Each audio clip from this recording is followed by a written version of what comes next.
Hi students, this video is going to take you through setting up a Google Doc with the proper APA format. So the first thing that we're going to do is we're going to make sure we're signed into Google, and then we're going to click here, Google Apps. We can go to Google Drive or Google Docs. I prefer to go from Drive. We click on Drive, let that load. We see this big plus sign here, and we're going to click on New. And it says, what would you like to create? We would like to create a Google Doc. Now at this point, we have an untitled document with nothing on it, and we need to get it set up in APA format. So the first thing I want you to do is I want you to change the name of your document to your last name, and then to your scientist name. So my scientist last name is Curie, because I'm talking about Madame Curie.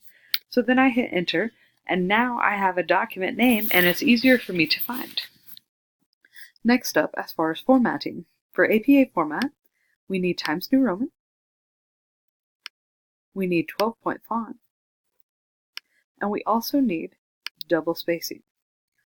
So we have the paper set up for pretty much everything. So we're going to go through and we're going to put the title of our paper and we're going to name it our scientist's name. And my scientist's name is Marie Curie. I'm going to take off the bold, hit enter, and remove the center by either backing up or hitting the left align right here. At this point, we want to insert a page break so eventually we can put our reference page in here, and we do that, and now it's set up and we're ready to go. We are ready to start typing.